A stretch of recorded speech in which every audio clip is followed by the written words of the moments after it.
Olá, olá, pessoal. Vou tentar aqui fazer um teste para nossa live. Só um minutinho.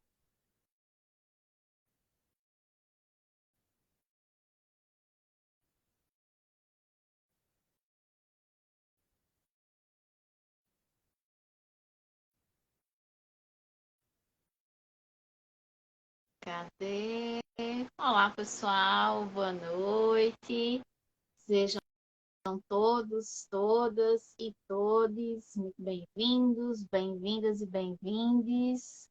Hoje a nossa live vai ser sobre o pós-estruturalismo. A gente está testando aqui para a nossa convidada De Ângeles entrar, então só um instantinho, a gente está se organizando para que ela possa entrar. Fiquem aqui, tá? Logo mais a gente começa, às 8 horas, daqui a pouquinho. Estou só tentando ajustar a questão da tecnologia para que ela possa entrar. Tentar mandar para ela novamente. Deixa eu ver. Pronto. Mandei para De Ângeles, aguardando ela aceitar. Tá aqui o nome da nossa live.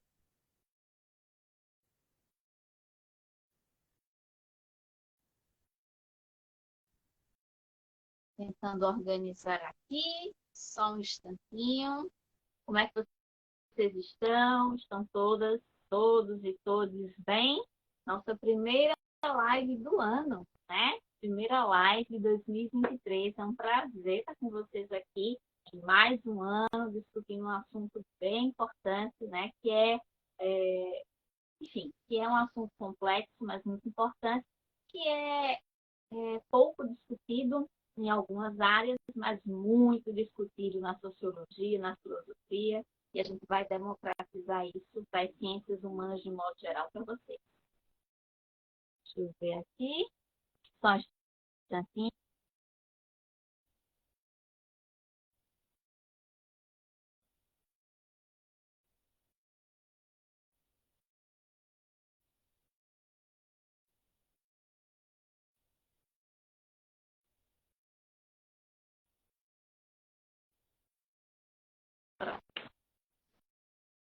Só um instantinho, De Ângeles está entrando, vou mandar o convite para ela, para a gente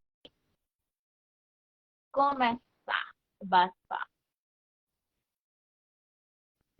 Então, só um instantinho, o nosso tema de hoje é o pós-estruturalismo, que é de fato uma temática bem complexa, mas que hoje a gente vai introduzir um pouco o debate, entender essa corrente teórica, filosófica, com De Ângeles, né? De Ângeles, que é doutorando em sociologia pela UFPB, minha colega do doutorado, entende tão bem o assunto, inclusive na dissertação, na tese de doutorado dela, ela vai dedicar um trecho, né, um momento da tese dela a isso. Deixa eu ver se ela consegue entrar.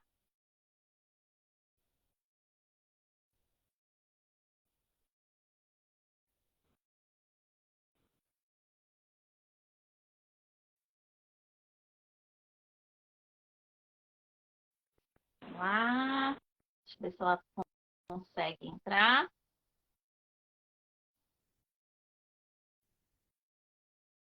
Vamos com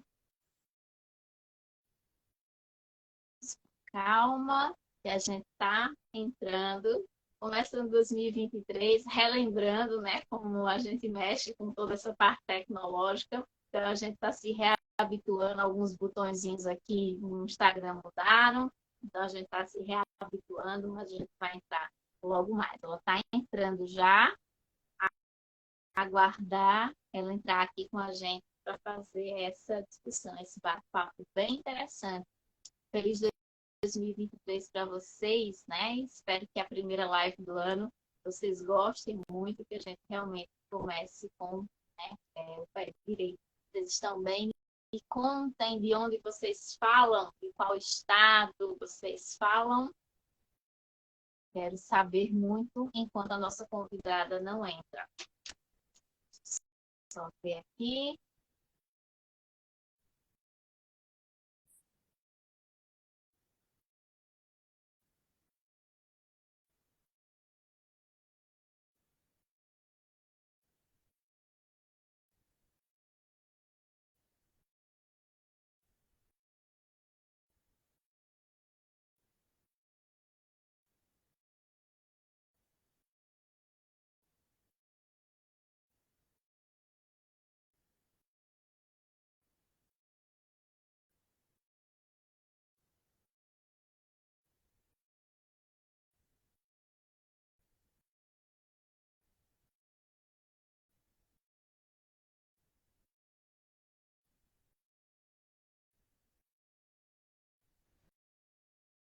Vamos ver.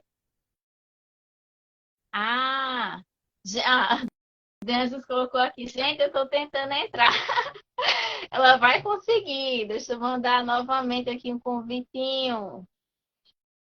Deixa eu mandar aqui. Vai dar certo. Já mandei o convite, De Anjos. Tenta aceitar. Deixa eu ver onde é que vocês estão. Lages, a Santa Catarina, né? E mais um abraço para o pessoal de Lages. De Anjos já colocou aqui. Gente, estou tentando entrar. Ela já entra, fiquem tranquilas e tranquilos. Coisa da tecnologia, então a gente está só se ajustando. Logo mais a gente entra. Deixa eu ver. Vamos ver aqui. Agora vai. Não. Qualquer coisa, De Anjos, manda para mim uma solicitação que eu aceito aqui. Se você não conseguir aceitar que eu estou te mandando, tá? Manda para mim que eu aceito. Clica nessa carinha aqui. Pronto. Pronto, estamos entrando. Cadê?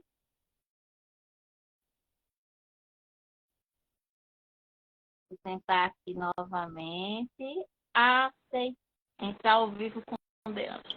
Pronto. Tá, tá carregando. Pronto. Parecido. Conseguimos. Gente, eu não sei nada de Instagram. Quem me segue só vai ver só uma parede preta que não tem nada. Não sei nem pra onde é que vai. Fica tranquilo, o Instagram mudou mesmo algumas ferramentazinhas, aí deu uma complicada. Mas vamos E lá. Boa noite, seja bem-vinda, minha amiga. Seja muito bem-vinda por obrigado. ter aceitado o convite mais uma vez. Tudo certo.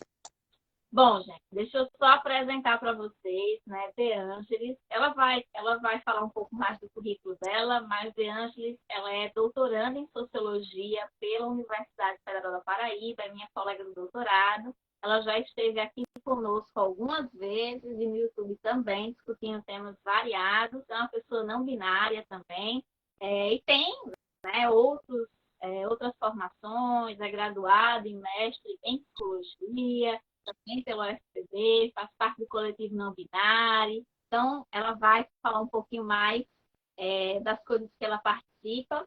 E hoje ela vai discutir com a gente a questão do pós-estruturalismo. Quer complementar um pouquinho a sua trajetória, a sua formação, De Ângela?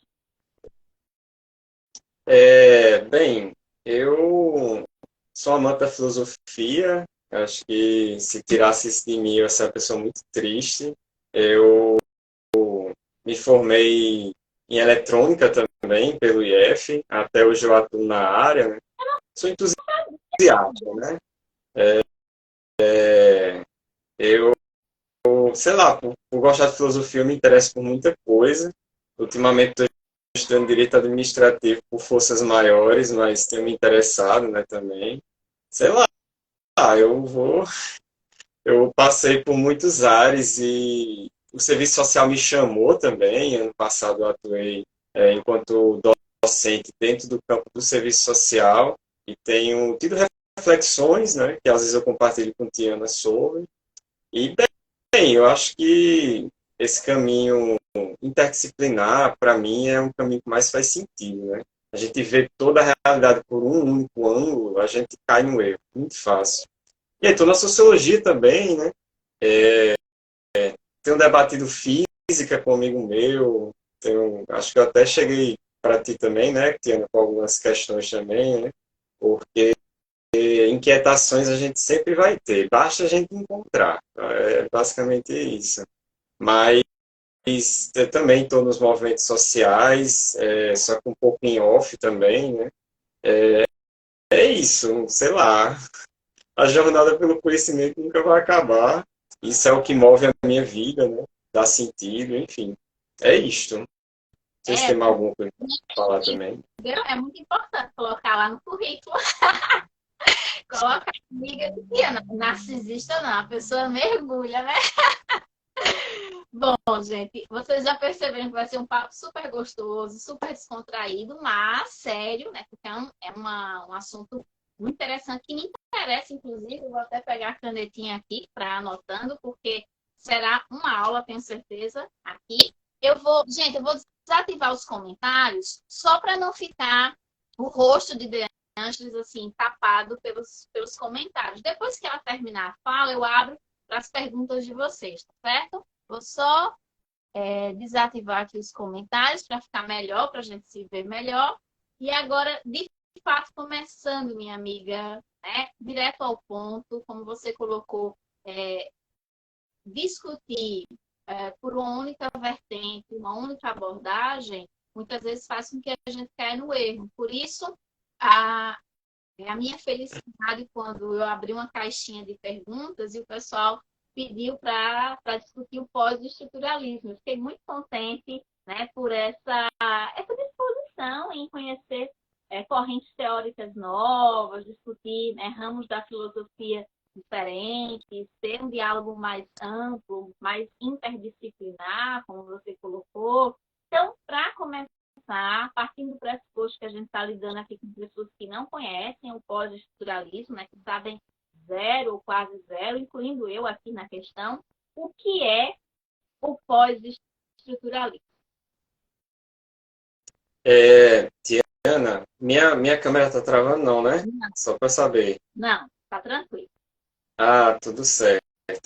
Então, bem, essa é uma pergunta que eu acho que é importantíssima de responder, mas ao mesmo tempo a gente precisa situar um pouco, né? Porque as pessoas talvez hoje em dia tenham falado cada vez mais de pós-estruturalismo, pelo menos dentro dos meios acadêmicos.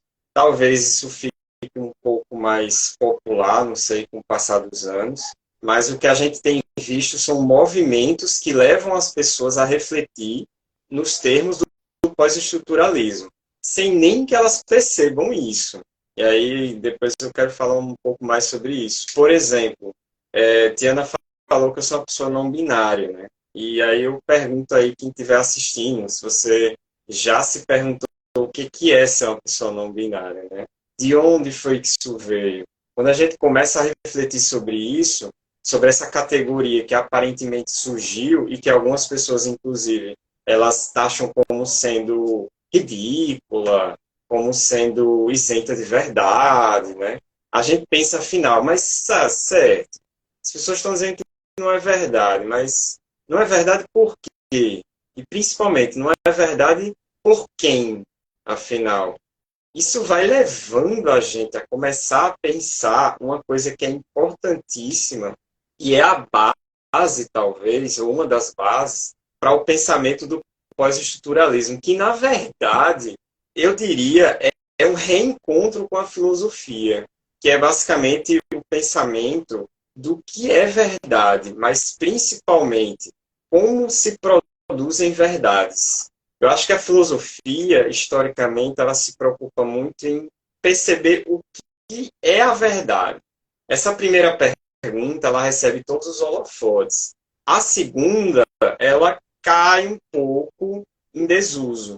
A gente tem epistemologia, pensando como é que se produzem as verdades, o problema do conhecimento. Na história da filosofia, a gente tem, por exemplo, David Hume para pensar sobre isso, a gente tem Descartes também, só que esse problema ele é abordado do ponto de vista absoluto. Essa é a verdade e eu quero saber como ela se produz. No pós-estruturalismo, as pessoas elas vão pensar como essas verdades se produzem dentro das relações sociais. Como que, afinal, eu não pensava as coisas de um jeito e eu passo a pensar desse jeito. Dando um exemplo, porque eu acho que está muito abstrato. A gente utiliza as horas para contar o tempo, o dia, os meses, enfim, a gente pode converter tudo em horas, né? Sei lá, um mês tem tantas horas. Na verdade, a gente calcula 24 vezes 30, 31, enfim. De onde veio isso, afinal? Quando a gente para pensar, a gente percebe que isso é uma convenção. Isso se torna uma verdade para as pessoas na medida em que elas compartilham aquilo. Então, para o pensamento do pós-estruturalismo, interessa saber esse processo e não entender a hora como uma espécie de dado da natureza. O ser humano um dia ia pensar nas horas para contabilizar o tempo. Não, peraí. Talvez o ser humano não fosse utilizar as horas. A gente se pergunta, por exemplo, eu estou abrindo muito parênteses, mas eu vou entrar na pergunta. A gente pensa assim, o que é um segundo? Se a gente for pegar a definição de um segundo para a física, a gente vai chegar numa coisa totalmente absurda e que não tem nada a ver com as nossas vidas. Tem a ver com o átomo de Césio, se eu não me engano, né? Tantas rotações que o átomo de Césio faz no intervalo, ele faz, parece que é 2 milhões de rotações por segundo. Aí, aquele segundo específico é caracterizado pelo número de rotações que o átomo específico de Césio faz. E a gente não sabe disso, e a gente pensa naquilo como simplesmente uma coisa que caiu do céu. Um segundo é um segundo e acabou, né? Dito isso, pensando nesse pano de fundo, a gente então pode situar o pós-estruturalismo dentro da história. Eu falei primeiro da lógica, que seria por trás do pós-estruturalismo, que a gente vai ver. Na história do pensamento da humanidade, entendendo aqui o pensamento tradicional, ocidental, europeu, que é aquele pensamento que a gente registra e fala muito, né? Na história desse pensamento, a gente tem uma filosofia grega, que ela é plural demais. A gente tem epicurismo, a gente tem estoicismo, a gente tem Platão, a gente tem Sócrates, a gente tem Aristóteles, enfim. Dentro desses pensadores, a gente talvez poderia destacar aqui o Heráclito, quando ele fala, por exemplo, que aquilo que a gente vê, a realidade, ela se processa no chamado devir. As coisas se transformam a todo instante. O instante que acabou de passar nunca vai ser igual ao próximo, e assim sucessivamente. As coisas mudam. Ele estava interessado na mudança. Sendo que, para essa história, os pensamentos que mais se popularizaram, pelo menos durante a Idade Média, foram os pensamentos em que eles não buscavam essa mudança. Eles buscavam a verdade como uma coisa estática, basicamente.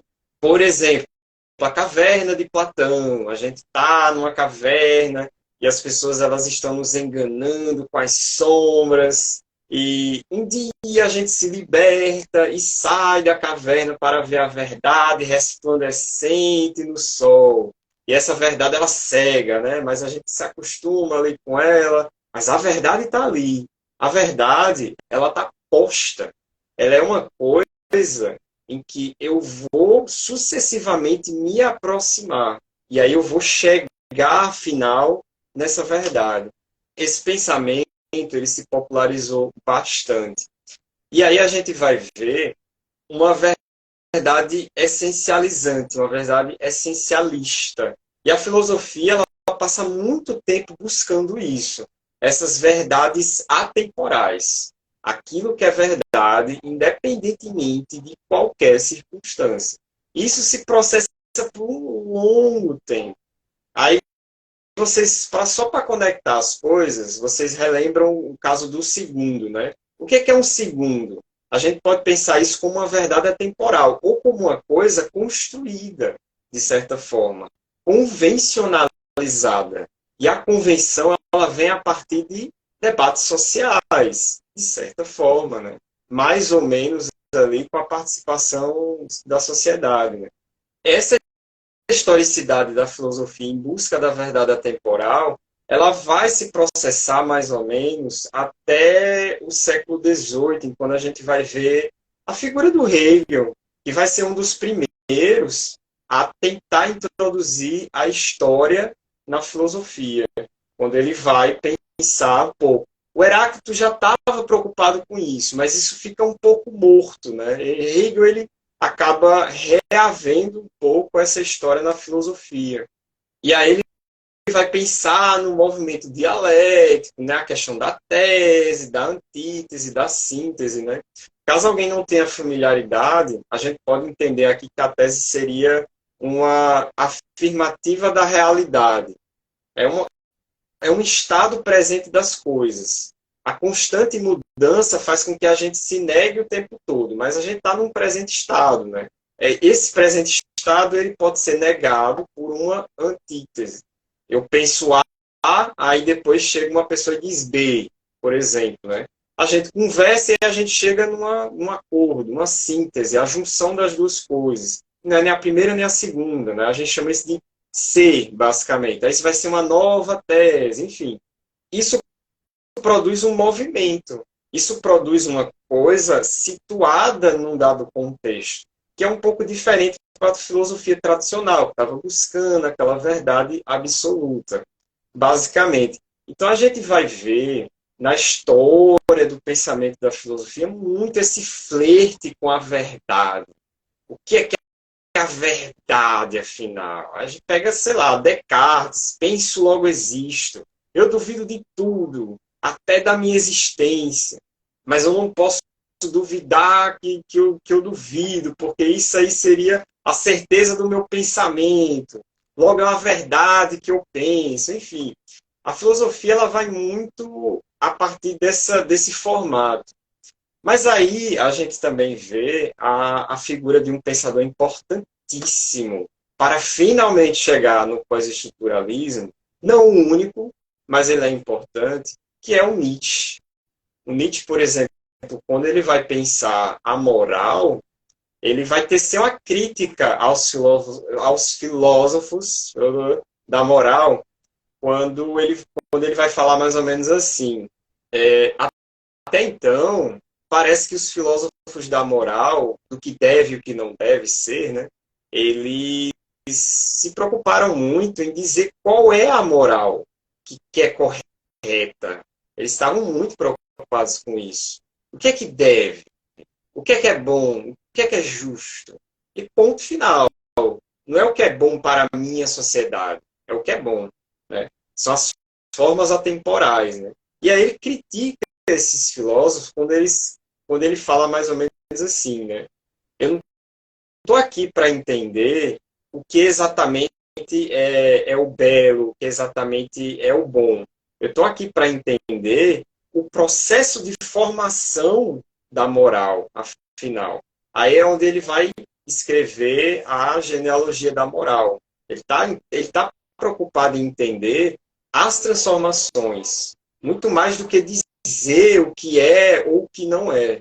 É entender esse processo, esse movimento, basicamente. E aí ele vai identificar, por exemplo, o conceito de bem e mal. E aí ele vai associar a questão do cristianismo, as virtudes, enfim. Aí ele vai criticar muito o cristianismo, mas ele vai tentar identificar, afinal, de onde é que vem esse bem e esse mal. E ele vai tentar argumentar, pelo menos é como ele se coloca, né? No que seria para além desse bem e desse mal, que quando a gente vai olhar mais a fundo, eles foram produtos das suas épocas, né? Então, o Nietzsche ele destitui um pouco esse pensamento que busca essa verdade para entender mais ou menos o processo.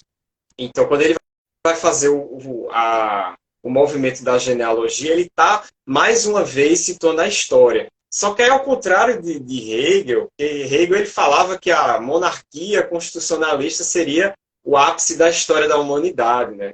O Nietzsche ele fala, pelo menos ele defende, né, que na verdade o que a gente tem que fazer é abandonar isso tudo, abandona a moral, porque toda vez que a gente fizer isso, a gente vai estar caindo numa armadilha. Enfim, aí é o que ele fala no Zaratustra, né? Mas o movimento dele é outro. Ele tá interessado no como, não está interessado exatamente no quê. O que é o moral, o que é o belo, o que é o justo, enfim. Daí, basicamente, a gente tem esse pensamento, a gente deixa ele um pouco em parênteses, e a gente entende a partir daqui que na filosofia existiram tradições distintas de pensamento. Tanto tem Aristóteles, Platão, tem o Heráclito também, como a gente tem o Nietzsche, e o Hegel, enfim. Daí a gente segue um pouquinho mais na história, a gente deixa isso entre parênteses, tá certo? E a gente pode encarar aqui o estruturalismo, aqui já na sua formação, porque para entender o pós, a gente tem que entender o que mostra estruturalismo, né? O estruturalismo, ele não necessariamente surge na filosofia, ele surge na linguística, basicamente. Que é basicamente quando, se eu não me engano, agora me fala a memória, se eu não me engano é na França, que o Saussure ele vai estudar o que seria depois talvez denominado a ciência dos signos. Ele vai começar a perceber que existiam relações entre os signos, entre os elementos da linguagem. Ele vai argumentar que, independentemente da língua, a gente consegue reduzir aquele código de comunicação a como se fosse uma estrutura base, por assim dizer. Qualquer língua, a gente vai chegar nessa estrutura base. E aí depois vai ter a figura do Jacobson, que vai pegar o trabalho dele, vai diversificar esse trabalho, vai ser o primeiro que vai falar em estruturalismo. E tentando conectar as duas coisas agora, eu falei de coisas que parecem muito distintas, mas tentando conectar as duas coisas, como que a gente, afinal, interliga a filosofia dessa história todinha com a linguística do Saussure e do Jacobson, né? Por trás dessa ideia de que, atrás de qualquer língua, a gente consegue derivar como se fossem leis gerais, por assim dizer, toda língua obedeceria isso, a gente chega, afinal, no que seria a verdade por trás da língua. Independente da língua, existe uma lei, uma verdade, uma coisa que a gente está descobrindo. É como talvez a gente estivesse saindo da caverna para ver a luz do sol. Então, a partir daí, começa a surgir um pensamento de que existe a tal estrutura, que ela possui elementos interligados que se relacionam, né, nessas relações múltiplas a partir de leis específicas, fundamentos que a gente consegue derivar. Aí tem um cara chamado Levi-Strauss que pega isso e aplica na antropologia. E aí ele vai falar do método estrutural quando ele vai fazer isso. Eu já estou me estendendo demais, mas eu vou tentar dar o fechamento. Quando ele vai falar desse método estrutural, ele está pegando aquelas elaborações da linguagem, da linguística, e está aplicando ao estudo de sociedades. E ele vai dizer a mesma coisa. A gente aplica o método estrutural aqui e a gente vê essas diversas variações de sociedades, mas no fim a gente vai chegar em leis que explicam tendências para essas sociedades. É como se fosse uma verdade do ser humano. Independentemente de para onde o ser humano vai, tem uma verdade acompanhando ele. E ele vai fazer isso aqui, basicamente. Esse seria, talvez, o suprassumo, o substrato principal do pensamento estruturalista. Aqui, na verdade, eu estou fazendo um resumo muito grosseiro, tá? Porque, assim, nenhum movimento de pensamento a gente pode reduzir como se a gente estivesse falando só de um estruturalismo. Na prática, seriam estruturalismos distintos, cada um aplicado a um determinado pensamento, né? A gente tem talvez a leitura do Althusser, né? O estruturalismo, mas a partir do pensamento do marxismo, a leitura que ele faz, enfim.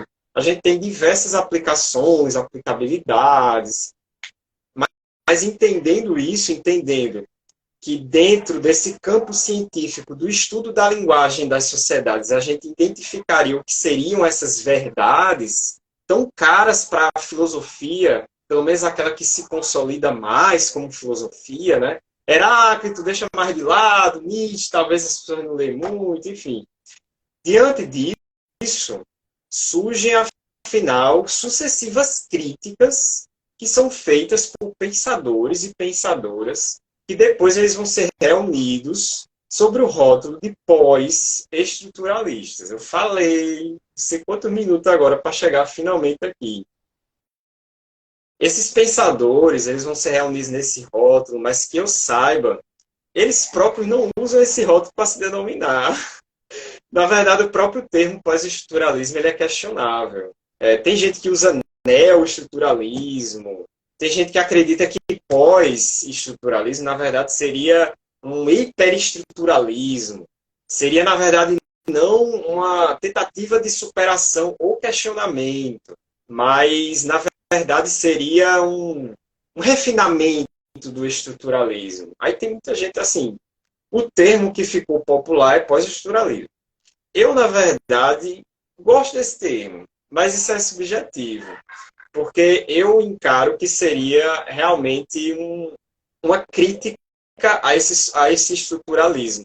E crítica aqui a gente pode até entender no sentido de Marx mesmo. É a crítica da apreciação exaustiva daquele material, do estruturalismo, e a partir dessa apreciação a gente entende os pontos fortes, fracos, e a gente tenta superar isso, né? Quando a gente fala em superação, a gente fala um pouco de linearidade. Isso é uma palavra que eu quero me afastar. Mas vamos entender mais ou menos isso. É apreciado esse estruturalismo e ele é percebido em alguns pontos fracos, assim, digamos. Por exemplo, onde estão as relações de poder por trás da produção sobre o que é e o que não é. Porque tem um cara chamado Saussure falando que por trás da língua existe uma lógica. Esse cara, ele está autorizado a dizer.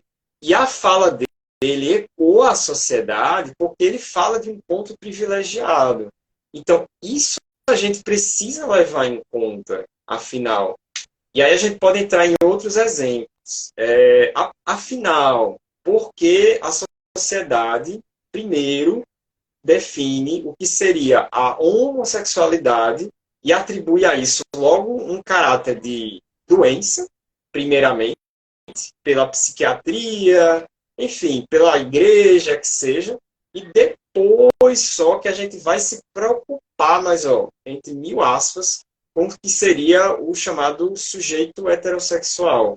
O heterossexual seria aquele que não precisa ser definido. Ele está lá. Ele é o normal. Então, é a partir dessas relações de poder que a gente vê sendo gestada a categoria homossexual.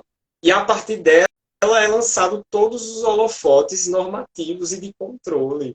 Então, há aqui, para o Foucault, por exemplo, que é um dos principais, que eu diria, e é o que eu mais tenho contato, uma produção de uma verdade. Eu acabei de produzir uma verdade. Eu cheguei lá com o rótulo que eu criei, homossexual, e carimbei na pessoa. E aí, esse aqui, hospital psiquiátrico.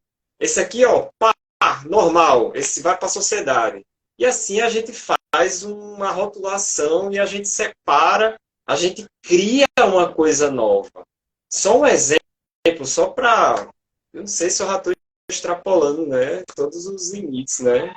Mas só um exemplo também histórico, foi a invasão belga nas províncias de Ruanda e Burundi, no continente africano.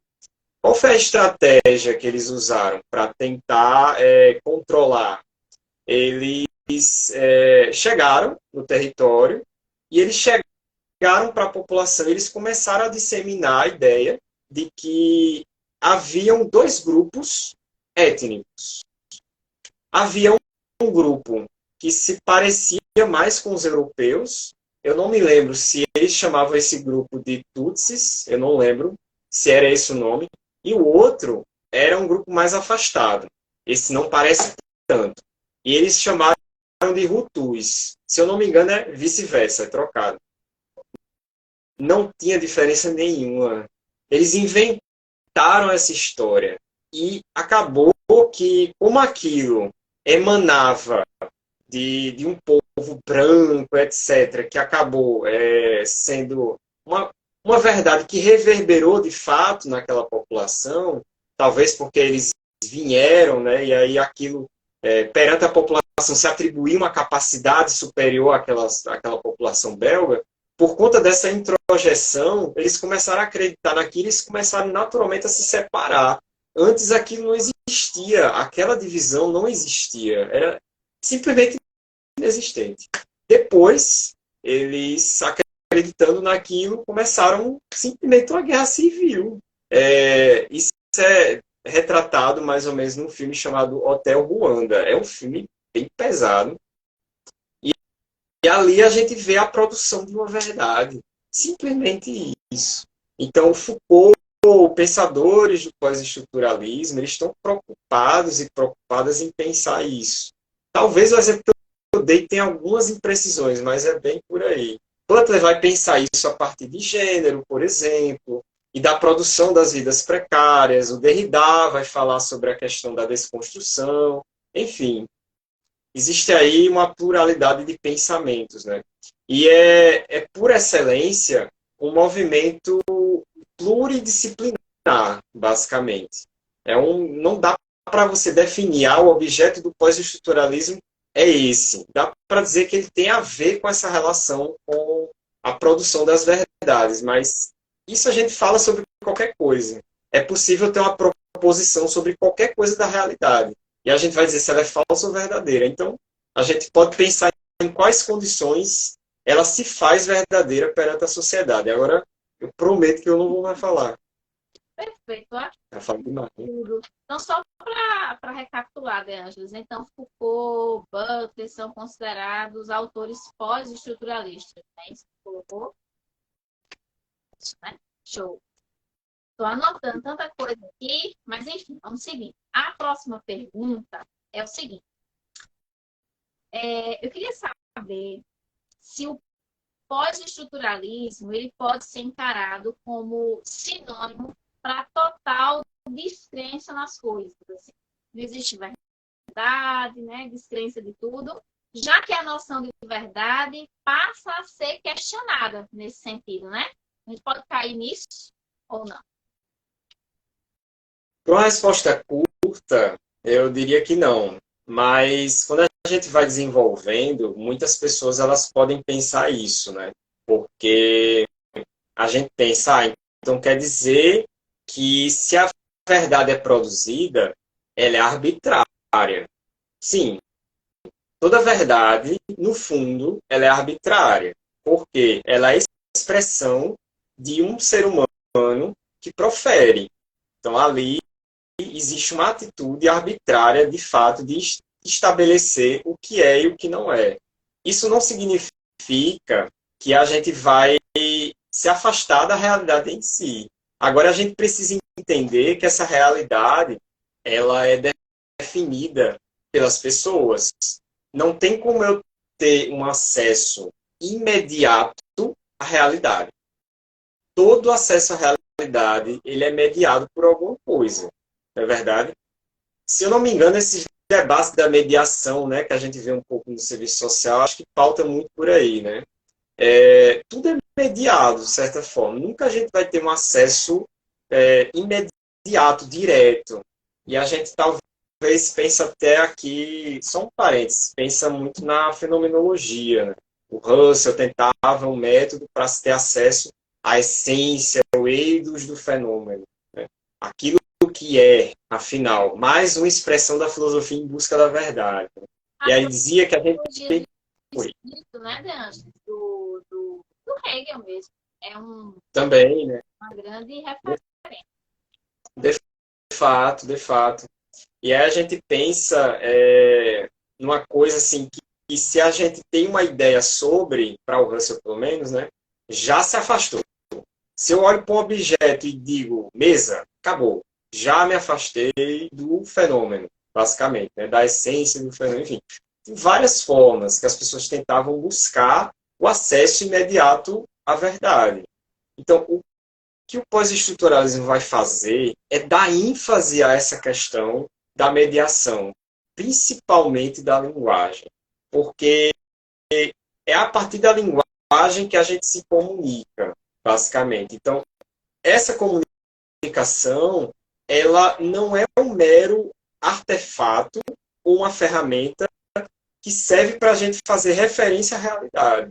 Ela produz. Eu trouxe dois exemplos já. Eu consigo produzir uma categoria e eu consigo dizer que essa categoria é doente, e por doença a gente já tem mais uma produção, né? Aonde começa e aonde termina a doença? Ninguém sabe. A gente sabe que está doente, mas qual é o ponto exato, o instante exato, a rotação do átomo lá de Celsius exato que a gente fica doente? Não sabe. A gente estabelece arbitrariamente limites. E aí vem a questão, a gente tem que abandonar isso? Não, gente, não vai abandonar, porque a gente trabalha com isso para poder se relacionar com a realidade. Eu estou usando agora um celular, eu estou falando com o Tiana que talvez está usando celular também, só pode celular, né? Porque não pode pelo PC, a live do Instagram, fico muito triste. Mas a gente sabe, todo mundo aqui sabe o que é um celular. Então a gente, no nível pragmático, a gente trabalha com a realidade.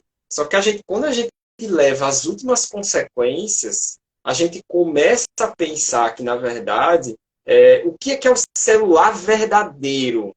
Que seria o celular, talvez, para Platão, né, que ele falava das formas perfeitas, né?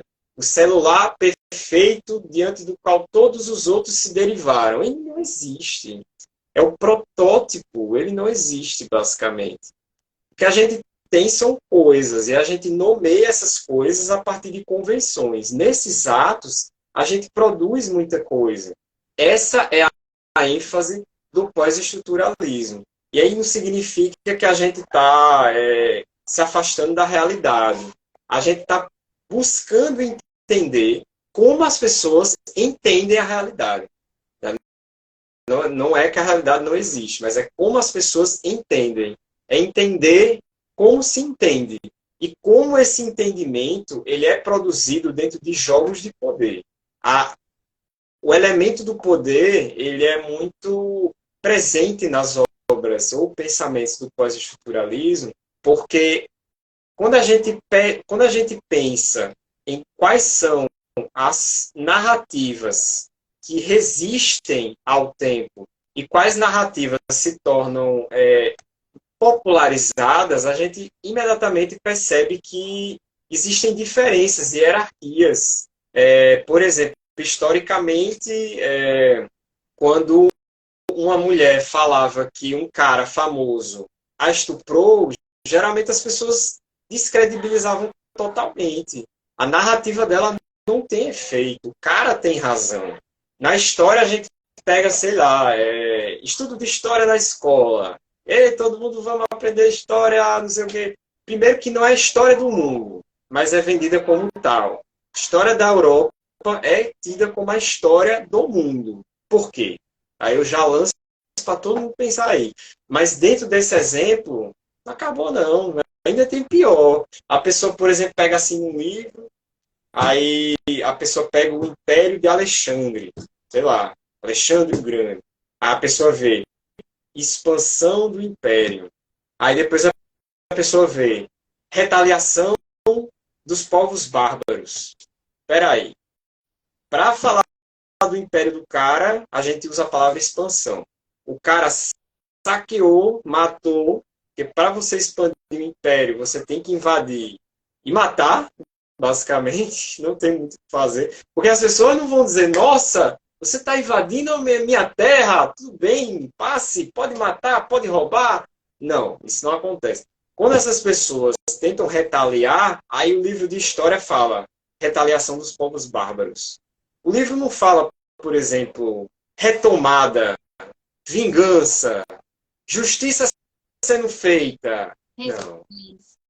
Pois é. As palavras que a gente usa, elas criam, elas não só representam. Acho que isso é um argumento que o pós-estruturalismo bate o tempo todo. As coisas, elas estão aí, basicamente. Foucault até tem um livro, As Palavras e as Coisas, né? Foucault está muito ali numa pegada mais estruturalista, mas enfim. Mas ele já está observando algumas coisas. Ele está falando das coisas e das palavras. E aí a gente pensa um pouco sobre o que é cada coisa, afinal. E a gente, quando a gente vai estendendo esse pensamento, a gente vai perceber que as palavras elas realmente produzem. Aí eu já dei 5 exemplos já, se eu for dar outro exemplo aí, enfim.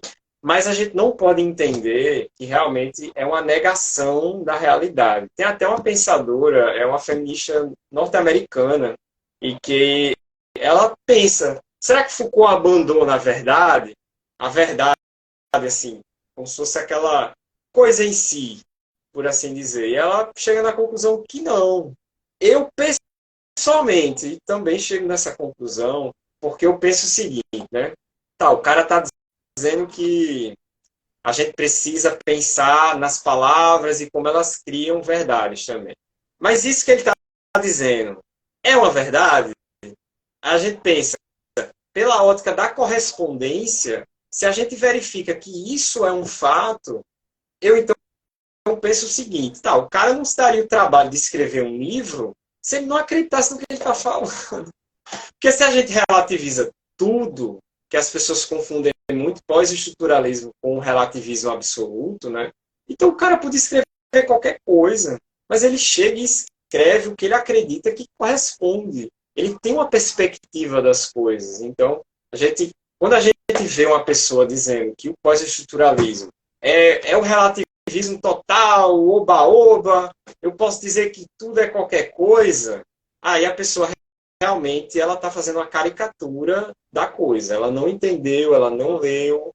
O que a gente está focando aqui, e eu me coloco como alinhado a esse pensamento, né, é a ênfase na produção das coisas, como a gente entende aquilo.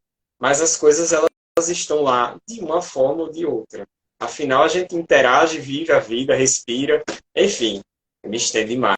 Né? Toda vez eu digo isso, mas eu tenho que enfatizar, toda vez que eu me estendo muito. Não, isso que você colocou, De Anjos, eu achei muito importante só reafirmar isso, né? Quando a gente faz a crítica, seja lá a que corrente teórica for, a que fenômeno for, a gente tem que tomar muito cuidado mesmo para a gente não fazer caricaturas, né? Porque existe uma tendência, eu, enfim, particularmente tenho sentido e observado isso, uma tendência a essa produção de caricaturas, né? Então, você não entende profundamente o assunto, você não estudou profundamente o assunto, você só sabe superficialmente o assunto, e aí você acaba em críticas rasas, vazias, né? Que não correspondem de fato com o que a proposta, a teoria, né, se coloca, se propõe. Então, a gente tem que tomar muito cuidado com isso, né? Seja lá de que corrente teórica a gente for. Então, por exemplo, você pode criticar a fenomenologia, não há problema algum, né? Você pode se alinhar e pode criticar.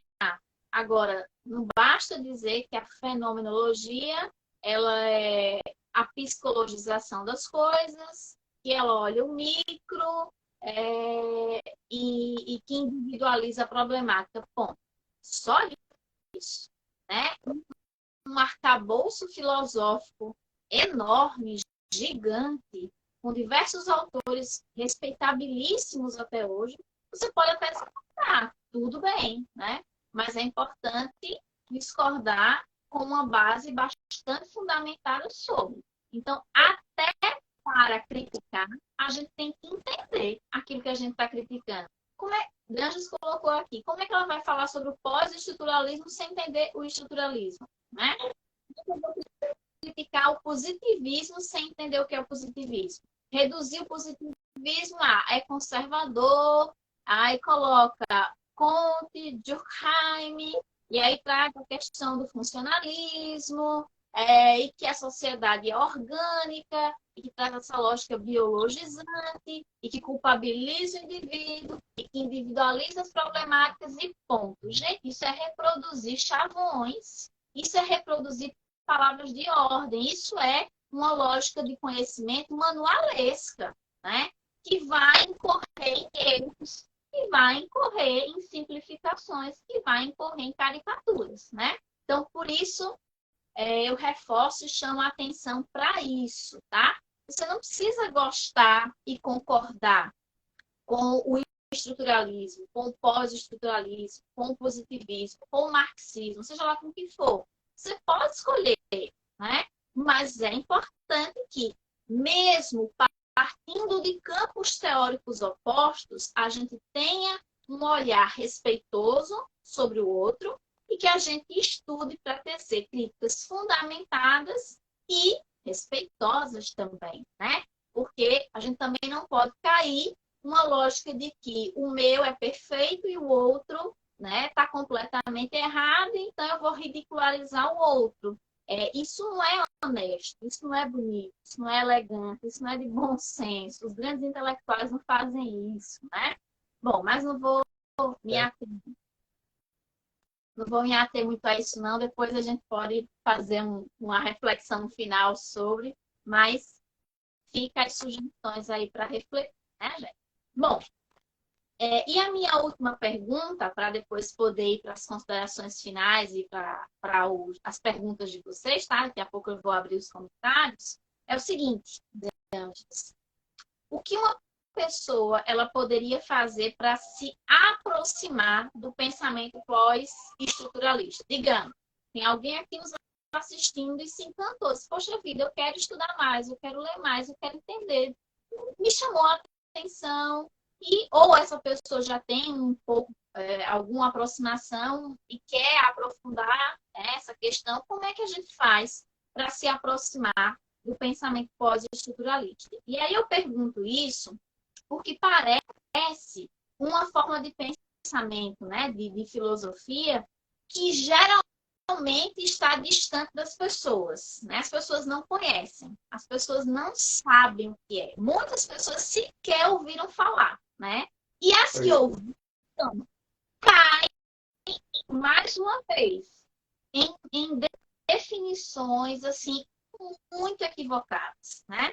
Porque é um pensamento contraintuitivo, né? Eu queria até que você falasse aqui para o pessoal que nos escuta o que é um pensamento contraintuitivo e por que o pós-estruturalismo é esse pensamento contraintuitivo, o que a gente faz para se aproximar dele. Pronto, fechei. Eita. Bem, eu até queria comentar outras coisas também, mas para não estender, né? Aí qualquer coisa a gente deixa para o final. Mas se tiver alguém aí que está assistindo, tiver interesse, assim, fazer alguma pergunta, escreve um pouquinho assim em algum canto, aí quando for abrir aí joga a pergunta, porque eu tô aqui para falar um pouco sobre o assunto, mas caso alguém queira saber um pouco mais, eu super me disponho, né? Tendo essa sou uma pessoa disponível, eu me acho, né? Uma pessoa disponível. E eu gosto de trocar ideias, né? É isso que a gente faz aí da vida. Enfim, aí eu vou começar primeiro falando do pensamento intuitivo contra intuitivo, né? Eu pensei nesse exemplo, eu vou dar. A gente pensa, por exemplo, né? Que a sociedade ela tem uma problemática relacionada aos atos ilícitos que atentam contra a vida. Por exemplo, eu posso sair de casa, alguém me assalta, etc., né? E aí o que é que acontece, né?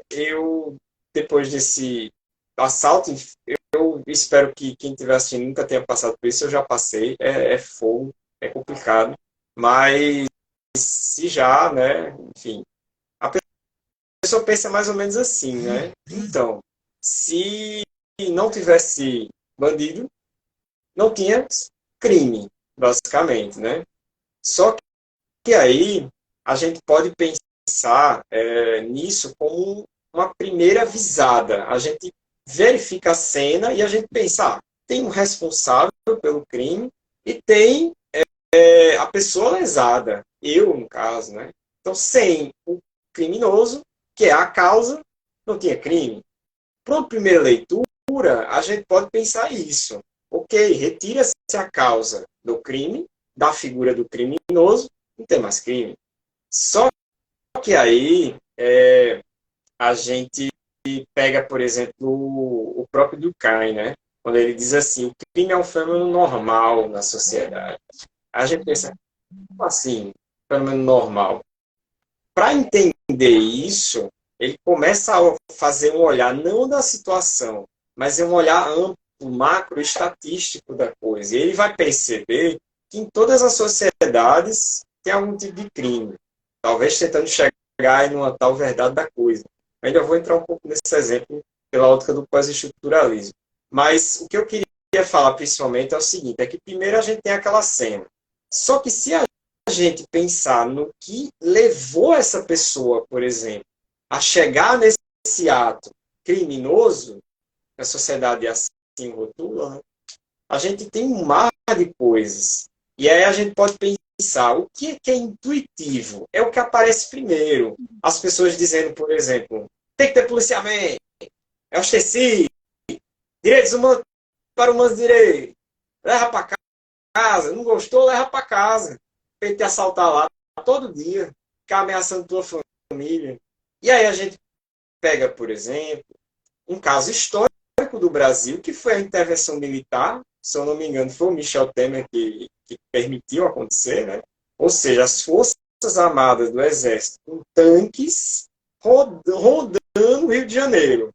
Ostensivo. Fez tudo o que a sociedade queria. Resolveu? Resolveu. Por que não resolveu? Porque existem coisas por trás. Só que para a gente perceber essas coisas, a gente precisa fazer um movimento contra-intuitivo. A gente precisa tentar entender aquilo de uma perspectiva não usual, mas que configura para o conjunto de elementos que eu preciso levantar para entender uma determinada situação. E aí a gente pega um exemplo bem mais simples. O Sol gira em torno da Terra, a Terra gira em torno do Sol. Com todo mundo que sair amanhã, que eu acredito todo mundo, não tem ninguém do Japão assistindo aqui, né? Tá de noite para todo mundo. Quando chegar amanhã, a pessoa vê o Sol. Aí, 7 horas da manhã, João Pessoa, o Sol tá mais ou menos assim, né? Mais ou menos assim. Aí chega meio-dia, o Sol tá assim. Aí a pessoa olha para isso e diz, o Sol não está se mexendo, é a Terra que está se mexendo. Isso é muito contra-intuitivo. Isso aí gerou Inquisição, praticamente, né? Revolução Copernicana foi uma revolução, basicamente. Então, esses são exemplos de pensamento intuitivo contra intuitivo. O intuitivo é aquele que puxa mais, a gente tem mais automaticamente aquela conclusão. O pensamento intuitivo, não. Oi. É mais óbvio, né? Eu arrodeei tudo isso, podendo dizer que era mais óbvio, né? Realmente, ó, eu tô prolixa, viu? É que eu sou boa de ser. Eu acho que é a idade chegando. Ó, 29 anos, né? A pessoa já fala, é a idade. Já tô me matando já. Bonita ela. Meu Deus do céu. Mas o que eu falei durante o exemplo do crime, que eu ainda ia entrar na problemática do pós-estruturalismo. Para a gente entender o crime pelo pós-estruturalismo, lembrando que é muito essa questão da produção das verdades, a gente poderia se perguntar, por exemplo, o que é crime? Quem define o que é crime, afinal? De onde surgiu a ideia do crime? Como se convenciona o que é crime? Aí você cai, por exemplo, no Vigiar e Punir de Foucault. Claro que ele não vai falar exatamente só o que é crime, etc. Ele vai falar muito da disciplina, da punição, do ato de normatizar os sujeitos, torná-los iguais, enfim.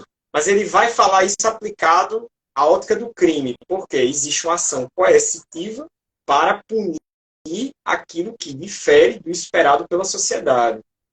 Só que aí o Foucault ele vai entender a produção, a jurisprudência, toda ela voltada para a criação de um crime, ele vai entender isso como arbitrário. Aí você pega e olha, Marx faz o quê? A mesma coisa. Para mim, ele faz a mesma coisa. Dentro da configuração de pensamento dele. Né? Quando ele vai falar do artigo de furto de madeira, ele está sendo a mesma coisa. Que as pessoas definiram o que é crime, mediante relações de poder, instituíram para si, pelo ordenamento e lógica social, o direito de dizer o que é, chega lá para proteger a propriedade do cara, diz, a madeira que nasce na árvore é propriedade do cara, você não pode roubar, não. Ela produziu a madeira, mas ela produziu dentro da propriedade do cara. Foucault ele vai fazer uma leitura muito similar quando ele vai dizer que a produção do crime ela é arbitrária também.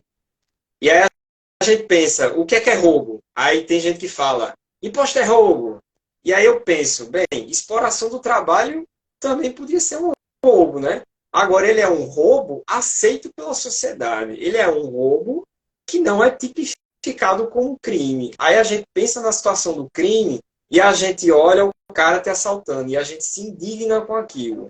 E a gente olha o cara roubando, é um assalto basicamente todo dia ao trabalhador que não tem quase direitos e a gente não vê isso como um crime. Enfim, a produção do crime é uma coisa que a gente pensaria muito pela ótica do pós-estruturalismo. Como é que aquilo se engendra? Eu acho que trazendo esse exemplo, quase que eu me perdia, mas trazendo esse exemplo, eu acho que eu consegui até responder um pouco a questão, porque o crime tem muito a ver com as nossas vidas, né? Então, a gente pode pensar isso como uma aproximação. O pós-estruturalismo realmente, na sua forma formal, trabalhando com a noção de verdade, etc., ele chega em afirmativas assim muito taxativas que chocam às vezes as pessoas. Quando as pessoas, por exemplo, na figura de Judith Butler, elas dizem assim, sexo é uma construção social. As pessoas... quando eu li isso pela primeira vez, eu fiquei assim, ó, meu Deus, então quer dizer que ela está dizendo que o órgão biológico é uma construção social. Não. Quando a gente, eu falei muito no começo, pós-estruturalismo não é negar a realidade, é a gente entender como que a gente faz essa mediação entre as pessoas e a realidade, e como essa mediação ela é envolta em relações de poder. É aí que Butler vai dizer que é uma construção social. Para isso, ela vai fazer um movimento histórico. Para a gente entender como uma coisa é arbitrária, a gente tem que fazer um movimento histórico. É basicamente normativo, porque é pelo movimento histórico que a gente vai perceber como que as coisas eram, e a gente vai perceber que as coisas não eram como são hoje. E aí a gente se pergunta por que não são. E aí Foucault vai fazer isso com crime. Marx vai fazer isso com crime também, com as sociedades, as derivações de sociedade escravista, sociedade feudal, ele vai perceber o movimento, basicamente. Eu estou fazendo um negócio perigoso, né? Eu estou falando dos dois na mesma proposição, mas é só para a gente entender a questão da história. Quando a gente compara com o critério e a gente sabe o que a gente está fazendo, a gente consegue aproximar, tá certo? Eu não vou chegar aqui e dizer, pode usar os dois no seu trabalho, então leia os dois e basicamente use o que você quiser de cada um. Não, eu estou comparando os dois aqui pela leitura histórica dos fenômenos. Para a gente entender que por essa leitura a gente começa a olhar para a realidade de outro jeito, basicamente. Eu gosto muito também do exemplo do beijo. Eu odeio beijar. Eu adoro dizer isso. Eu odeio beijar. As pessoas olham assim. Eu odeio beijar. Odeio. E eu passei a minha vida, porque eu sou uma pessoa não binária e também eu sou uma pessoa sexual, mas enfim, eu passei a minha vida tentando gostar dessa droga. Por quê? Eu entendia como uma verdade universal, atemporal. Eu não tinha uma leitura histórica da coisa. Eu não sabia que o beijo tinha mais ou menos 350 anos. Na história moderna, parece que tem egípcios que tinham a prática de fazer coisas que a gente considera beijo, se eu não me engano. Tirando esse povo, é mais ou menos 350 anos. Então a gente chega na conclusão de que, então quer dizer que nem sempre o beijo foi uma constante na sociedade. Se ele não foi uma constante, então ele veio de algum lugar. De onde foi que ele veio? O que ele representa? Ele se instituiu, o beijo é uma instituição social. Ele se instituiu de tal forma que aquele ser humano que não beija é visto como anormal. Mas a gente começa a perceber que ele veio de algum lugar. Então, o normal antes da instituição do beijo era outro.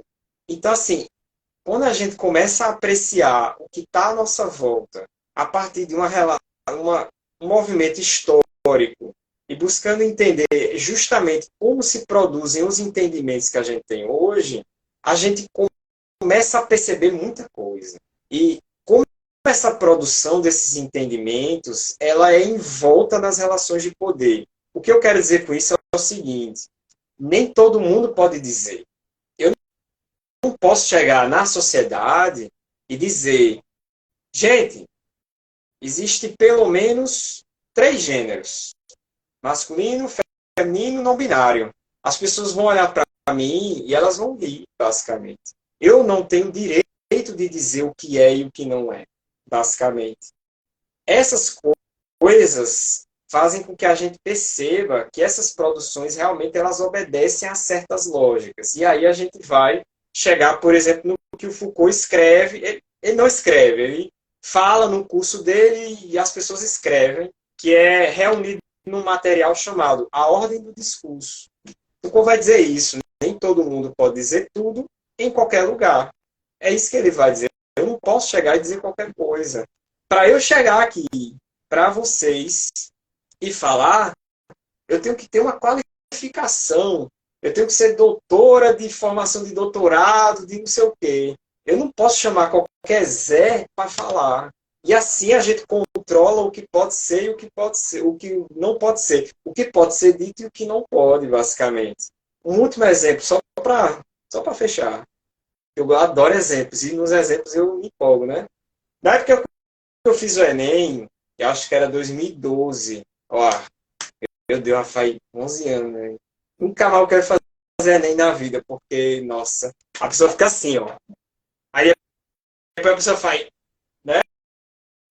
Várias vezes, porque a pessoa não aguenta aquelas 90 questões, e cada questão só para você terminar o enunciado de ler é 5 minutos, né? Enfim, o caderno, ó, sua tese é menor do que o caderno da prova do Enem, enfim. Tem uma questão lá que falava sobre como que o café ele se tornou a bebida santa. Porque o café, ele é conhecido e ele é começado a ser comercializado como uma especiaria, que eu saiba, e as pessoas fazer o café, que claro, era bem diferente, mas enfim, essa especiaria ela é descoberta nos califados, onde acontecia justamente o culto ao islamismo, que é inimigo do cristianismo, né? E, se eu não me engano, é mais ou menos entre o século III e o VI, o café, ele chega, que eu saiba, em Constantinopla, que ali era mais o cristianismo ortodoxo, mas era cristianismo, né? E aí, aquela especiaria é introduzida ao Papa, que primeiro taxava a bebida como a bebida do demônio. E aí ele prova, e ele viu que era bom. E aí ele vai e consagra como uma bebida santa. E a partir daí, as pessoas passam a tomar o café. Claro, quando a gente fala a partir daí, não é aquela coisa antes e depois, certo? O movimento da história não é um movimento linear, gente. Mas a gente tem mais ou menos a introdução do café dentro das culturas cristãs. Ali é um marco, querendo ou não. E assim, hoje, a gente entende o café como uma coisa muito própria da nossa vida. E a gente pensa, pô, de onde veio o café? Pois é, saiba que o café um dia foi considerado a bebida do demônio. Essa coisa vale para tudo. Coisas do nosso dia a dia, elas têm uma história, às vezes, incrível. E a gente nem para pra pensar, não é? Meu cabelo está cacheado. Isso, historicamente, perante o padrão europeu, é uma coisa, né? Escrever com a mão esquerda. Na história do Brasil, as pessoas batiam na mão de quem escrevia com a mão esquerda. Porque estava, se eu não me engano, a leitura é que estava sendo instrumento do demônio, né? Tinha que escrever com a mão direita. Normal a normal. Enfim, eu me empolgo. Uns exemplos, eu me empolgo. Se isso não tem a ver com a vida de vocês, eu também não sei. O meu trabalho, acho que eu fiz aqui. Total. Não, mas eu adoro que você se empolgue, porque a gente aprende muito. Enquanto eu abro aqui os comentários, eu vou já abrir para vocês colocarem as perguntas de vocês, pessoal. Fiquem à vontade, dá para colocar as perguntas, as observações. Enquanto isso, De Angelis, eu queria só te perguntar uma coisa sobre o que pode falar, né? Que o que coloca. E aí você coloca, né? Uma pessoa para poder falar tem que ter uma série de validações, né? De títulos, de diplomas. Isso se aproximaria com popular, lugar de fala, só que não no sentido dos títulos, das validações, né? Mas pode falar, né? Segundo, né, o conceito aí do lugar de fala, seria a pessoa que não é, claro, vou trazer aqui, não é uma leitura profunda, porque não sou estudiosa disso, mas seria a pessoa que tem vivências, que teve vivências a respeito daquela situação. Não quer dizer que ninguém não possa falar, mas as pessoas que tiveram vivência têm um olhar talvez mais refinado, mais acurado. Teria alguma coisa a ver ou não? São coisas distintas. Eu acho que dá para ter relações. Eu acho que sim, mas de fato eu diferenciaria um pouco. Porque quando no pós-estruturalismo as pessoas buscam realmente fazer essas denúncias, né, de que a produção do conhecimento ela tem um lugar específico, esse é um lugar de privilégio. É daquele que pode dizer, entende?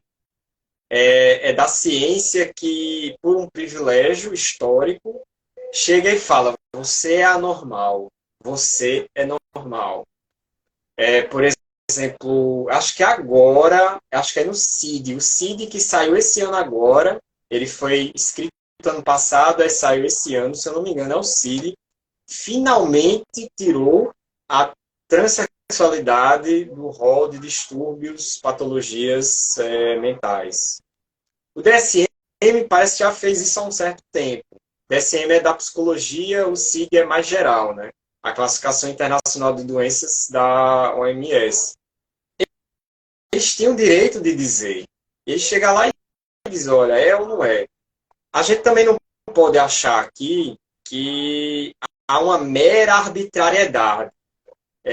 Transsexualidade é doença ou não? Vou jogar uma moeda aqui, os cientistas lá dentro, eu vou jogar uma moeda aqui, se cai cara, a gente bota que se cai cor ou não. Existe um conjunto de métodos, proposições, etc. E, claro, isso aqui é mais ou menos arbitrário, certo? Mas dialoga com um certo corpo de conhecimentos, enfim.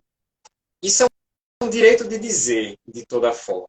Então, a sociedade dá um privilégio. Quando as pessoas falam, afinal, o lugar de fala, em primeiro momento, eu penso que ele surge muito como um discurso contrário a esse privilégio, entendeu? Eu penso primeiro, o exemplo mais fácil é a figura do esquerdomacho, né? É o cara que tem um privilégio, né, para falar na sociedade, foi educado para falar, sempre falar, ouvir menos e falar mais, né? E aí chega, por exemplo, um movimento e diz às pessoas o que elas têm que fazer. Tenta direcionar o movimento, né? E, sei lá, quando o movimento chega e diz assim, essa aqui é uma pauta interessante. Aí o cara chega, não, isso aqui não tem nada a ver. Então, assim, ele meio que está tentando dizer o que tem que ser, entendeu? Aí as pessoas falam, olha, peraí, eu acho assim que você tem que pensar, no mínimo, a partir de como que seriam as nossas vivências, porque você não tem condições de viver na nossa pele. na nossa que entenda a identidade, né? Porque a vivência de cada pessoa é única, né? Cada mulher, cada homem, enfim. Mas é uma vivência que distingue-se em termos identitários, né? E aí as pessoas disseram, olha, você não tem um lugar de fala. E a partir daí as pessoas começaram a pensar isso. Aí depois teve alguns debates, né? Ah, lugar de fala não é exclusividade de fala, enfim. Porque aí as pessoas começaram a dizer, ah, mas só pessoas não binárias podem falar da não binariedade. Enfim, aí eu particularmente eu penso, bem, se a pessoa ela estuda o fenômeno, ela tem pensamentos, reflexões, enfim, e a pessoa se coloca e fala, mas ela precisa situar de onde ela está falando. Né? Ela precisa dizer de onde é que vem aquelas proposições, de onde vem o pensamento. Vem de uma pessoa, no caso, que não é não binária, é uma pessoa, sei lá, uma mulher cis, por exemplo. Então, olha, eu, no meu lugar de mulher cis, estou falando isso. Saibam que isso aqui vem desse lugar específico, né? É mais ou menos isso. Então, assim, por esse lado eu vejo diferenças, entendeu? Mas, por outro, eu vejo um pouco de aproximações também. Porque o lugar de fala, ele não é só uma retórica que é utilizada para denunciar e se colocar enquanto grupo minoritário que também precisa falar. Ele também serve para denunciar o lugar de privilégio das pessoas que também, por um privilégio social, têm a tendência de chegar no lugar falando, basicamente, e ouvindo menos. Nesse ponto, eu acredito que elas se aproximam um pouco mesmo. A ciência tem um lugar de privilégio de fala. Isso é inegável. O lugar de fala da ciência é um lugar privilegiado, basicamente. É verdade, perfeito. Vou agora para os comentários de vocês aqui. Sei lá para o primeiro comentário. Elinha colocou um beijo, Elinha. Parabéns, uma fala importantíssima. Juliana, Ju, um beijo, colocou assim. De Ângeles passaria horas te ouvindo. Parei a produção de um artigo só para te ouvir. E agora a Patrícia Oliveira Furtado colocou assim. Podemos dizer que o pós-estruturalismo não refuta o materialismo dialético, apesar de serem epistemologias diferentes? Primeira pergunta dela. Então, se o pós-estruturalismo não refuta o materialismo dialético, apesar de serem epistemologias diferentes. E a segunda pergunta dela é: quais livros ou artigos indica para se apropriar do pós-estruturalismo? Pronto. Oliveira Patrícia. Patrícia, estamos juntos aí. Se tiver mais alguma pergunta, aí tu me fala. Eu coloquei aqui, eu anotei aqui. Olha, essa primeira é mais arriscada. Eu vou começar pela segunda, tá certo? Quais livros ou artigos? Então, como o pensamento pós-estruturalista, ele realmente é muito contraintuitivo, ele busca questionar coisas que parecem muito bem consolidadas. Eu acho interessante começar não pelos pensadores, mas por comentadores, basicamente. Tem um livro bom, eu gosto desse livro, é do Michael Peters. Eu tenho um PDF aqui, qualquer coisa, não sei se dá para passar, que é Pós-estruturalismo e Filosofia da Diferença, uma introdução. Esse livro é muito bom porque eu gosto do vocabulário dele. Ele tem uma forma de escrever muito boa. Eu gosto muito e eu até me inspiro um pouco na forma dele de escrever, porque eu acho que a gente tem que falar de uma forma que faz sentido para as pessoas. Né? Não adianta eu ficar falando aqui um monte de coisa e ninguém está entendendo nada. Né? Eu sou bem freiriana, né? Para mim, a pedagogia se consolida na relação, né? Então, eu recomendo bastante. E daqui, claro, tem uns momentos que ele cita muitos exemplos. Aí a pessoa não se atenta tanto assim, tal. É invejável a quantidade de referências que esse cara conhece. Né? Mas o que é importante, e isso eu recomendo para qualquer leitura, é a gente perceber quais são os argumentos, tá? A menos que seja um texto descritivo, etc. Textos acadêmicos, geralmente, eles são argumentativos. A gente vai defender um ponto de vista. Eu escrevo um artigo para isso, para defender alguma coisa. Por trás tem uma defesa. A realidade funciona assim. Eu estou defendendo isso. Com base em quê? Nas pesquisas que eu fiz. Então, assim, focar no argumento. Então, se ele vier com muitos exemplos, alguma coisa assim, é focar no que ele está querendo dizer. Tá certo? Bem, eu acho que dá para citar também a ordem do discurso de Foucault. Eu acho que é porque às vezes Foucault é muito pomposo. Foucault ele gosta de enfeitar. Ele gosta de enfeitar. Mas na ordem do discurso, ele parece, não sei, ele tem uma fala assim tão redonda que eu acho que ela é mais acessível. Assim, a linguagem ela é mais acessível. Agora, se a pessoa pegar a história da sexualidade, ele é muito poético. E aí a pessoa, para entender, a pessoa tem que entender o estilão dele. Mas é um livro que eu também recomendo, porque ele vai descrever mais ou menos essa história, né? E como que ela se relaciona com o poder. Agora, realmente é um livro... Eu recomendaria realmente o do Michel Peters, né? O Filosofia da Diferença, Pós-Estruturalismo. A Ordem do Discurso também. Eu não tenho artigo para recomendar. Tem um artigo até do meu orientador, parece que é... Ah, meu Deus, esqueci. É Sexo, Drogas e Foucault. Peraí. As Artes da Tirania. Sexo, Foucault e Teoria Queer. Eita, Teoria Queer, ó. Eita, Teoria Queer. Mas ele fala muito assim sobre quais são as bases da teoria queer, entendeu? É um artigo assim interessante para pensar um pouco a discussão pós-estruturalista mais localizada. Mas para começar mesmo eu indico o livro, tá certo? Eu não sei se eu tenho mais alguma referência. Realmente, assim, às vezes é difícil. E esse é o problema, e eu acho isso um problema, porque a gente precisa se aproximar das pessoas, né? A gente não pode se distanciar e ficar num discurso pomposo e me entenda, eu vou usar a palavra que eu quiser. Então, assim, vá no Peters, que eu acho que é um livro bom. Tá? Qualquer coisa eu passo também, tá? E de lá ele tem muitas referências. Deleuze, Guattari, Derrida, enfim. Eu não recomendo o Problemas de Gênero da Butler. Eu tenho vontade de recomendar, mas eu não recomendo, porque é um livro importante para pensar o feminismo, pela ótica do pós-estruturalismo. Mas a linguagem da mulher, eita, da mulher não. Judith Butler se coloca como uma pessoa não binária. Eu vou fazer a correção aqui. Eu conheci como uma mulher e a pessoa se acostuma, enfim. Mas é uma linguagem difícil. Ó.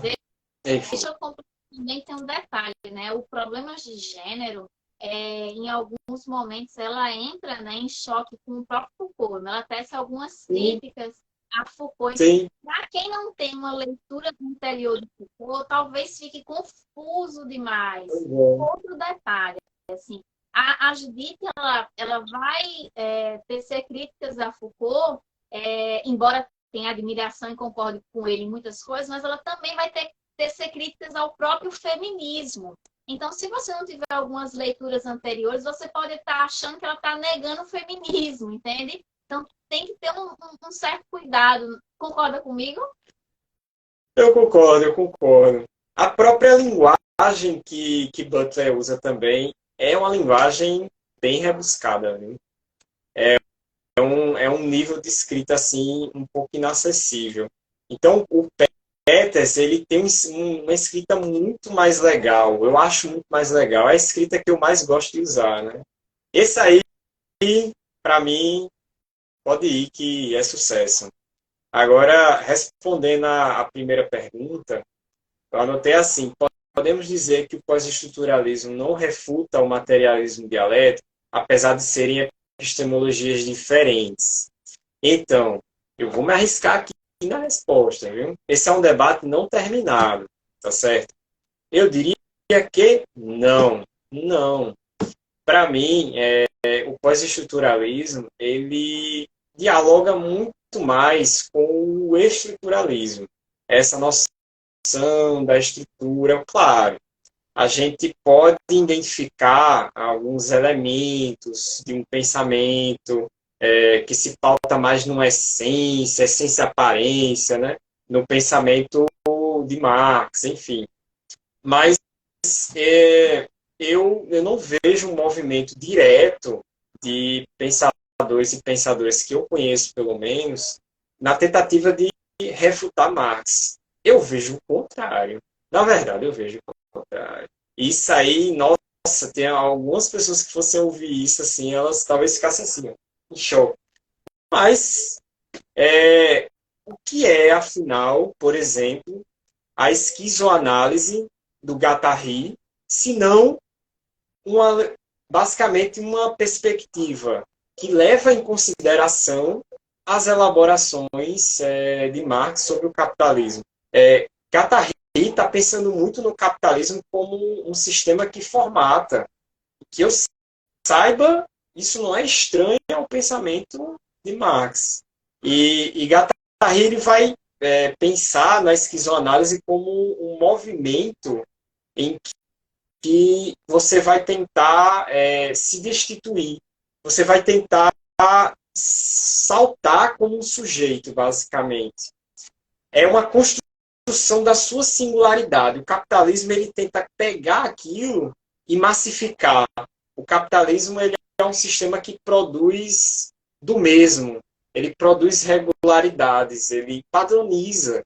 E a esquizoanálise é um movimento contra essa conformação capitalista, que ela acontece nas pequenas e grandes coisas. O Guattari vai defender muito isso. Ele vai se preocupar com o movimento e não com as estruturas das coisas. Mas é uma leitura que parte da consideração de que o capitalismo é o sistema dominante e que, por ser um sistema dominante, ele formata as nossas vidas. Agora, esse dominante, ele já é lido por Foucault como uma coisa que se faz dentro da concordância daqueles que são dominados também. Tá? O que Foucault quer dizer é que a dominação, o poder, ele não está nas mãos de ninguém, ele não é absoluto. O poder, ele opera, ele passeia pela sociedade. E a gente tem essa formatação capitalista que mais ou menos dita uma lógica de circulação do poder na sociedade. Mas o grande argumento do pós-estruturalismo é que isso não é fatal. Não existe nada, nenhuma tendência do ser humano que levará necessariamente a nada. E aí é bem antideterminista, né? Mas existe essa consideração até de alguns autores, basicamente. Então, assim, eu não vejo uma tentativa de crítica, não. Agora, tem coisas que a gente vai ver que podem engendrar mais ou menos um choque, por exemplo, né? Eu tenho até dificuldade para pensar nisso, porque eu caso muito, sabe? Mas eu penso, por exemplo, sei lá, Marx ele fala o Estado é o comitê dos assuntos da burguesia, né? E aí a gente pensa, o poder está ali e eles decidem o que deve ser feito, né? Mas aí depois o próprio Marx ele vai fazer outras leituras no Brumário, né? Quando ele vai dizer que tem choques de interesses. O Gramsci vai aprofundar essa ideia, né? Enfim. Então, assim, sinceramente, eu arrisco a resposta não mesmo. E eu gostaria de ver alguém falando que, na verdade, é plenamente diferente, mas mostrasse, afinal, aonde é que está essa plena diferença, né? Acho que o Ivo deve ser mais habilitado, né? O Ivo que deve estar assistindo aí, ó, o Ivo respeitadíssimo, marxista. Eu posso até perguntar aí depois da live aí, que eu não me canso de pensar, né? Mas eu vejo mais aproximações do que diferenças. Quando Marx fala ser é movimento, o que eu vou pensar? Sinceramente, o Heráclito lá atrás falando do devir, Enfim, é isso. Ver se eu Perfeito, respondi, né? perfeito, Ângelo. Vamos encerrando agora aqui a nossa live. Já estamos há mais de uma hora, né? Então, um tempo muito bom para a gente fazer a discussão. Eu quero, antes de finalizar, né, aí fazer os agradecimentos, lembrar vocês que sexta-feira, dia 20 de janeiro de 2022, a gente vai ter uma outra live aqui, ao vivo, no Instagram, para discutir os ataques, né, os ataques terroristas ocorridos em 8 de janeiro de 2022 contra a sede do Palácio do Planalto, o Congresso Nacional e o STF. E para fazer essa discussão, a gente vai ter como convidada, né, a historiadora formada pela USP, com doutorado em História pela USP, a Loívia, que vai estar com a gente aqui sexta-feira, 8 horas da noite, tá? Então, a gente tem um encontro marcado, sexta-feira, 8 horas da noite, para discutir um outro tema bem importante, muito atual, para a gente refletir sobre os acontecimentos, né, contemporâneos do Brasil, né, e toda essa problemática. Dado o recado, agora eu quero muito agradecer a De Ângeles. Muito obrigada, De Ângeles, mais uma vez, minha amiga, por aceitar o convite, por socializar, por democratizar tantas informações relevantes de uma forma muito gostosa, muito didática, muito pedagógica, né, que é um deleite ouvir você. Eu já fiz o meu fichamento aqui da aula de hoje para reler e assimilando e aprendendo, porque a gente aprende muito. Muito, muito obrigada, minha amiga. Obrigada mesmo por ter aceitado esse convite e por aceitar todos os outros que eu já fiz para você ao longo aí da nossa amizade. Muito obrigada.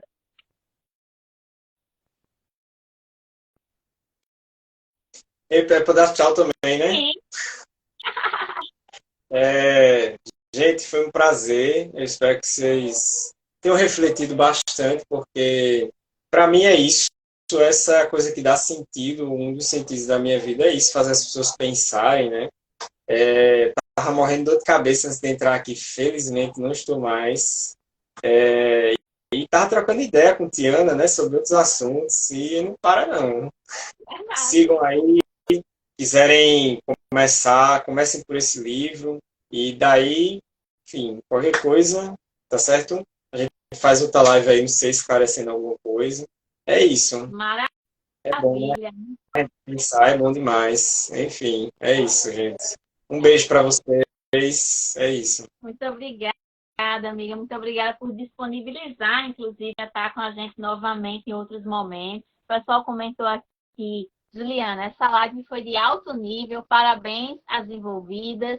Joseilma, parabéns. Excelente debate. Oliveira Furtado, Patrícia, parabéns. Sonali, duas pessoas incríveis. Gratidão pelo debate. Então, o pessoal ficou muito contente. Muito obrigada. Obrigada a vocês também que nos acompanharam. Obrigadão. Um beijo e até a próxima. Tchau, tchau. Até mais. É tu que para, né? Sim, sim.